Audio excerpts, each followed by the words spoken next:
Wow, ang ganda. So yan mga kalahi, bago tayo tumuloy sa ating pupuntahan ngayong araw, pupunta tayo sa Sitio Balingaso, San Jose Occidental, Mindoro. Ay may nadaanan tayong ang gandang falls na maliliit. Yun oh. Buhay na buhay yung falls dito. Pero napansin ko lang, medyo malabo at medyo itim yung tubig. Ganda. Balang araw babalikan namin to kapag lumakas na talaga yung tubig. Tara, lakbay tayo sa Balingaso. Samahan nyo kami mga kalahi. At lakbay natin ang Balingaso. Mula sa Lipitan, maglalakbay tayo hanggang Balingaso at puntahan natin yung napaka-romantikong lugar doon na sinabi ko dati sa vlog ko. Dahil kung makikita mo nga, talaga namang napakaganda. Yun. So try nating mag-shoot doon mamaya ng mga cinematic na pitik doon, 'di ba? So ang ganda, mayroon tayong nadaanan dito na malalaking bato na mayroong lutuan. At kung mapapansin niyo mga kalahi, ay napakalaking bato ito. Para siyang kasing laki na ng bahay, mas malaki pa sa bahay at panigurado mas malaki pa at mas matibay pa sa bahay. Ayan, tagusin ng ugat. Yun, ano yun? May mga palaka.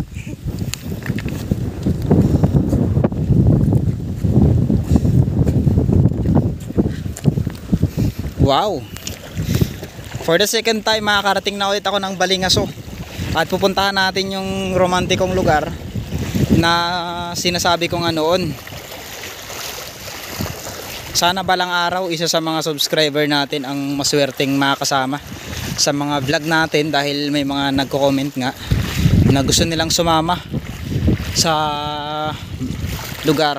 Isipin nyo mga kalahi, nagtitiis tayo sa magbayad ng mga mamahaling resort,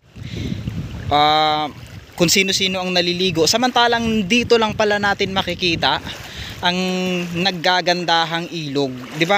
Hanap tayo ng hanap ng ilog. Kung saan tayo pupunta, napakalapit lang naman pala at hindi hassle puntahan. Sa mga gustong mag-unwind, mag-liwaliw, gustong maligo, ay siya, puntahan nyo na itong napakagandang linaw na ito. Ay i-recommend ko sa inyo, ay talaga naman napakaganda at napakalinis, napakalamig ng tubig. So ayan, ay mga kalahi, huwag nyo kalimutang puntahan to ha. I-message nyo ako kung gusto nyo puntahan to, ay sasamahan ko kayo. Free lang yun, free lang yung pagsama. Kayo nang bahala sa pagkain. So yan, tara, diretso tayo. Kanina pa kami naglalakad dito. Medyo naligaw lang kami sa aming dinadaanan. Pero patuloy pa rin tayo at hindi tayo susuko para puntahan yung sitio ng Balingaso.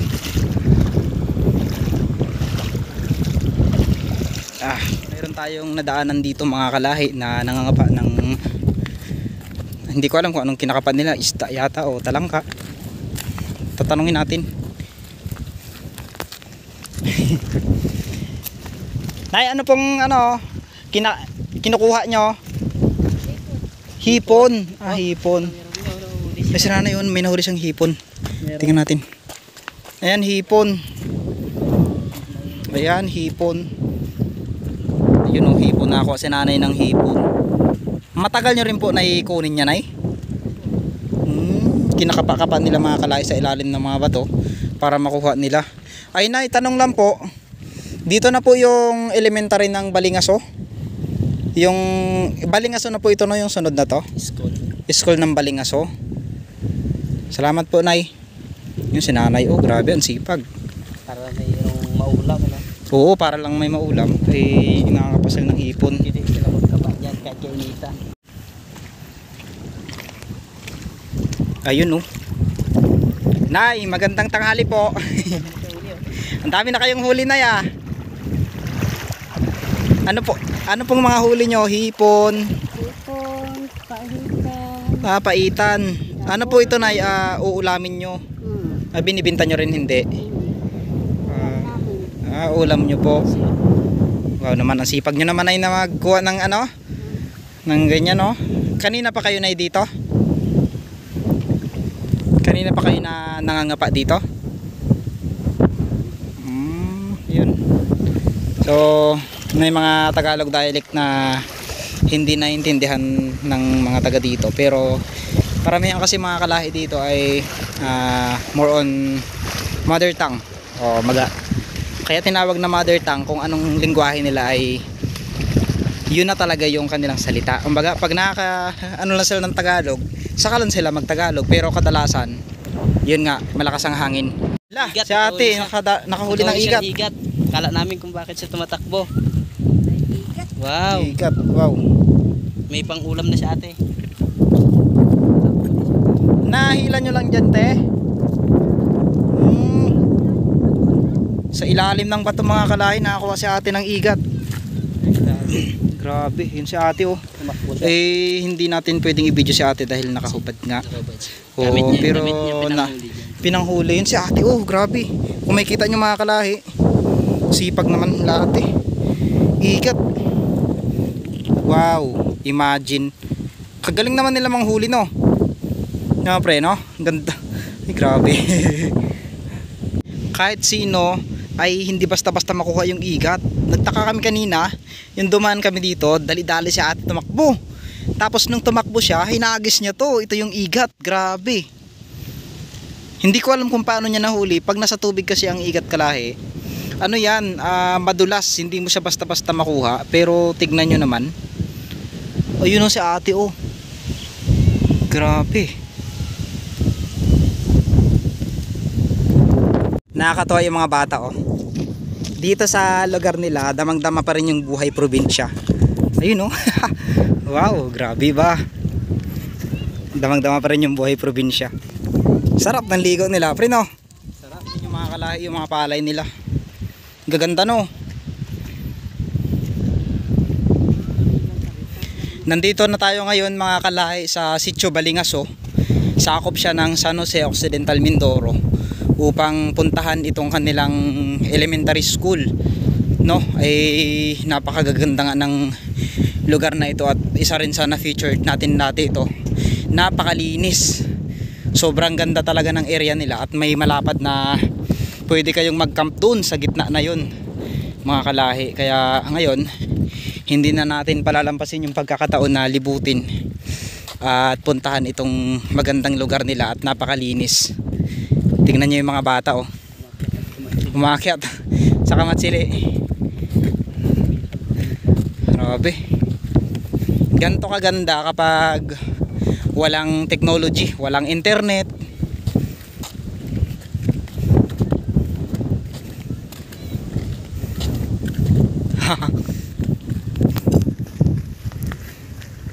Ay wow. Tamisan. Tamisan. Sukludan. Ang sukludan, matamis o mapait? Mapait. Mapait, yun lang. Dafia. Dafia. Dafia. Oh, ano yung ibig sabihin ng pare dafia? Hindi maganda. Pag maganda, fiyaon. Aba, meron tayong napulot, bulsa natin yan. Ngayon mga kalahi, pasok tayo dito at magpapaalam tayo sa kanilang mga namamahala dito. Pasukin natin itong anong tawag dito? Balingaso Elementary School. Yan, bago tayo makakapasok dito, ito yung madadaanan natin. Isang lubak-lubak na daanan, pero sa kanila ay napaka-normal lang ito. Balang araw, dumating man yung panahon na maging successful ako sa pagbablog, tutulong ako sa mga katutubo. Hindi man ngayon, balang araw mangyayari yun. So ito na yung kanilang Pamanaka Balingaso. Okay, sulit na sulit yung mga kahoy nila. Ganda. Yan, magtatanong tayo dito sa kanila. Ganda dito. Yeah, magandang tanghali po. Kinakain to, pre? Para siyang Ha? Anong kahoy ito? parang paminta. Hindi ito paminta siguro. Yan. Tara, hanapin natin si Purok Leader para magpaalam tayong pasukin, puntahan at i-tour sila sa ganda na to. Ganda oh, di ba? Peaceful, gandang lugar. Naalala ko ng first time namin pumunta dito. Sino yung kasama mo nagpunta? Dito yung bata na mukhang mukhang Indian dito. Ah. Magandang tanghali te. Dito yung bata na mukhang Indian eh. Saan po yung bahay ni Purok leader? Diyan po. Ayun mga kalahi. Mayroon tayong nadaanan dito sila kuya. Ayun. Mayroon tayong dito. Pwede. Ano yan? Dadala sa ibang kanyan. Oo, yan. Lang kami kuya, nagbibideo lang. Ano ito, te? Suli, ubi. Ubi. Ayun, ubi. Ubing puti. Sarap. Ayun. Yan, saba. Kain tayo mga kalay. Babait nila ate, oh. Ayun, oh. Bali, dumaan lang kami dito. Binigyan kami ng saging. Binigyan kami ng saging. Yan. Pupunta kasi tayo dito sa elementary. No, yan. Salamat, te. Salamat po. Yun, oh. Ay, kapan ka lang. Tumidwa raw. Nakimbirin na po muna kami. Sunod na balot namin dito. Mamimigay siguro kami ng... Kailan po ba ulit ang pasukan dito? Sa June po ba? June po ang... September ya. September. September ang pasukan. Kasi kung June, bakasyon yan ay. Nila. September yan. Wala, September. September. Pwede po yung Berman. Kapag pamana ka talaga, yan tayo, September. September. Ibig sabihin po, sakop ng pamanaka ito. Yan ang Pamanaka. panang pamanaka yung School? school na yan. Ito. Kahit elementary, ibig sabihin ang original dun sa Dunlop. Yun din po sa Dunlop. Pamanaka din siya, pero mas original po ito dito. Doon sa baba ang original, ito parang kanyang Extension. Kaya lang Pinakamababa baga ito. Pero maganda po. Itong lugar na ito, balik nga sa Pamanaka. Ito na yun. Oh, ito yan. Ang sunod po na ito ay Ibanig, Taganop. Taganop, Mantay. Mantay na. Mantay. Ito palang Pamanaka. yan Pamanaka. ang pamanaka ng balingaso. Ito pala eh. Ito yung kinakwento Kaya pala. sa Mantay, Ito di pala pa yung kinakwento sa akin kahit nila. ako taga rito Isang araw naming nilakad yon. Yung Mantay. May kasama kaming taga-oriental na babae. Ayun nga, inakyat namin yung Mount Mahig. Yung Mount Mahig. Yan, itong parang ganyan na bundok na yan. Parang yan, inakyat namin. Abatin. Bakit yung talo mo na ito? Isang araw naming nilakad. Tapos kinabukasan ng tanghali, umuwi na rin kami. Yamak talo din eh. Kami kahit tubo na kami hindi makarating dyan. Saan? Sa Mantay. Ano ba eh? Pag-visit lang ang sa akin din nakatasak doon. Sa Mantay po. Maganda doon sa Mantay yung school nila. Nagtataka nga ako eh, siguro yung mga simento, yero, kinakarga na lang siguro sa helicopter para maging para Mga tao rin yan. tao din po kayo yan. Kahit dito galing na Mahala. ano. Kamali-mali. Kaya. Mainit dyan. Ito kayo sa libo. Okay lang po yun. May kami.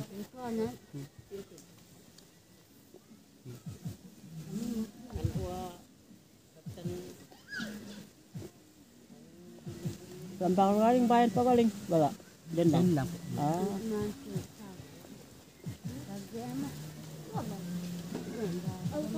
Yung nakaraan po, pumunta yata dito sila. Kilala lang ang san... Kuya Ulian Burusay? Yung, Yeah. Para namukhaan po. kasi ito maraming kaibigan to ng Kapatid ni katutubo. Kuya Ulian. Huli na. Yung dyan sa Kanturi. Dito sa ito? Oo. Hindi. Yung anak ko ay 2 pa lang. Lagi ako dyan. Ang na Kuya Ulian. Ano bang pangalan mo? Junior.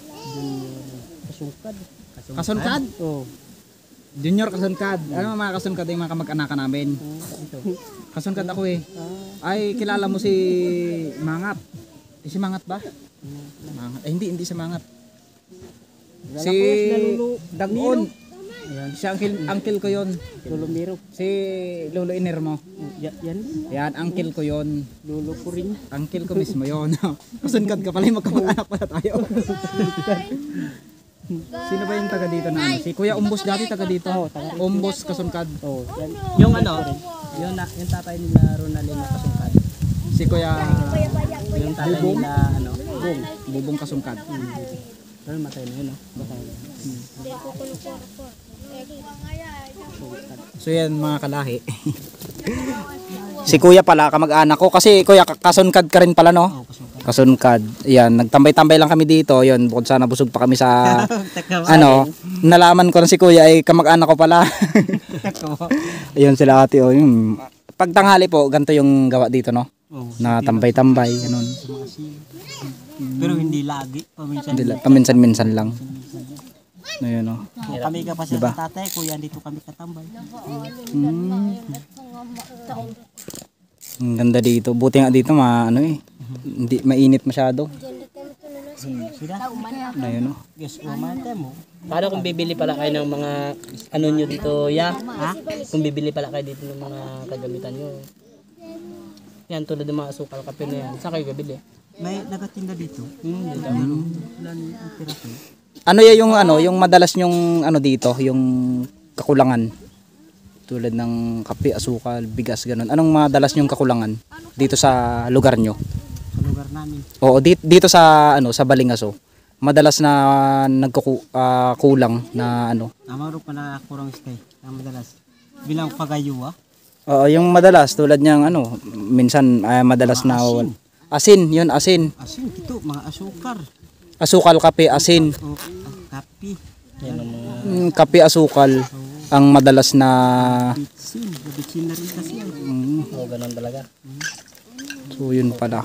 Ngayon nalaman na natin by next month Mga pagbalik namin dito, pagbalik namin dito, magsasama kami ng mga kaibigan natin na mababait para mamigay ng mga ano dito, ng mga yun nga, kape, asukal, asin. Babalik tayo dito mga kalahi. Yun, ipapangako natin sa kanila yun para kahit papaano. kulang, kahit may inaani nga, kulang. Nandito. Pagdating ng mga September, wala na yan. October, ganun. Ubos na, no? Ubos na naman. Ayun, no. Hindi ko alam, baka sila mga kamag-anak ko pa eh. Dito pala Yan, no? sa, ano, Dila Tirakil. Rakil na. Sa waling kaya kukoy. Diyan pala. Ay, dyan pala sa Ate Raquel. Pala yun. Sinong nagabantay dyan? Nandyan siya. Nandiyan si Ate Raquel. Makadaan nga tayo dyan maya. Daan tayo dyan. Nandiyan si Kia Kukoy. Ah, yan eh. Ay, okay pala kahit pagpasok tayo dyan. may kilala Pasok tayo naman dyan, may kilala tayo. Kilala tayo. Ay, salamat siya ha. Kasi ano, nalaman na rin natin ngayon. Nandiyan si Kuya Kukoy. Ay, sakto. Puntahan natin si Kuya Kukoy yun. O, di ba? Si Kuya Kukoy kasi pinsang buko yan. Si Uncle Miro at yung nanay ko ay magkapatid. At saka si Uncle Inera, si Uncle Miro, magkapatid yan. Pinsang buo kami ng Uncle Kukoy. Ay, ni Kuya Kukoy. Kilala ko. Mababait ang ano, ang kanamin. Sobra. Kuya Glenn, doon sa Kamburay. Si Kuya Glenn po ay nasa ano ngayon, Kamburay. Kami ka pa mas po. Si Kuya Glenn. Kapatid ni Kuya Kukoy. Pagayuan, kilala niyo. Sige Kuya, salamat po. Oh, sige. Isa, ay tuloy tayo mga kalahi. Ako isa. Ayun. Okay na to. Sige Kuya, salamat po. Punta natin si Kuya Kukoy.